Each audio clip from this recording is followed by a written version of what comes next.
the palpations.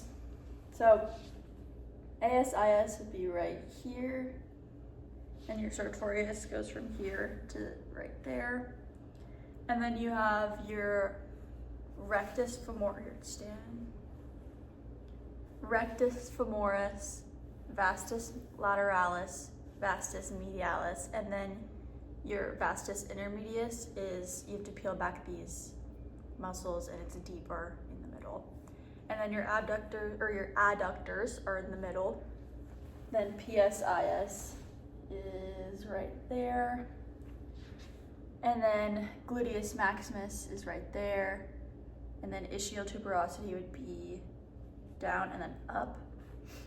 And then hamstrings are right here.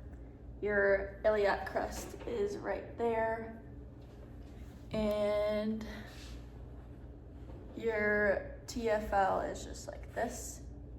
Your gluteus medius is right next to your TFL back here. And then your greater trochanter is right there. You can see it in the extension and inversion of the foot. Or eversion, sorry.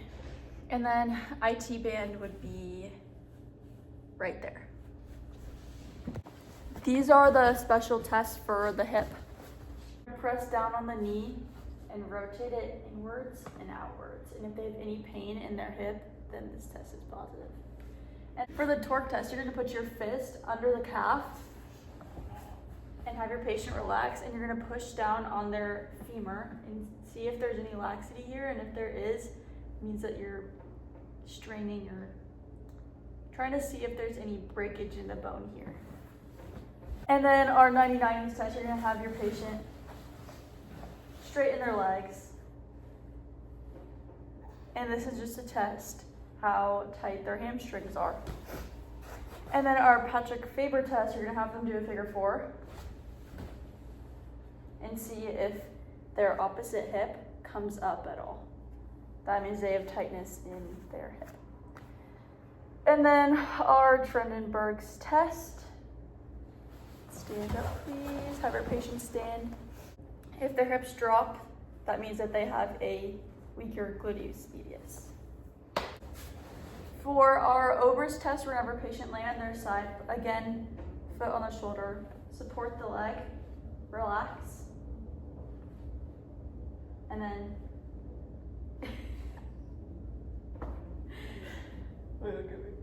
okay, have them relax and then drop, and this is going to check for a tight IT band.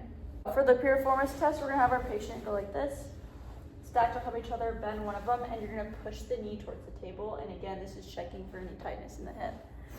And then our Thomas test, we don't have like a good table here, but you would have your patient stand up next to a table that's about where their butt is, and they'll hold their knee and lean back. And if their leg, their opposite leg follows coming up, that means they have a lot of tightness in their quad. Okay, here are the palpations for the pelvis. So we have our ASIS here, our umbilicus, which is our patient's belly button. McBurney's point is going to be in between the belly button and the ASIS, right near the appendix. And if there's any pain here, then they have an appendix rupture and you have to send them.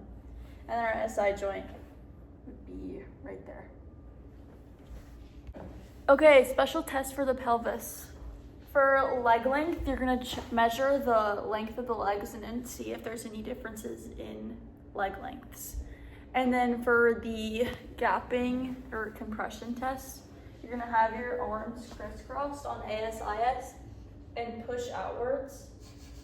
And if there's any pain in the SI joint, then it's a positive test. And then the long sit challenge, you're gonna put your fingers, your thumbs on the medial malleolus and have them sit up and pull their legs while they do this and see if there's any differences in leg length as you do that. And for McBurney's, you're gonna go between the ASIS and their umbilicus, looking for their appendix.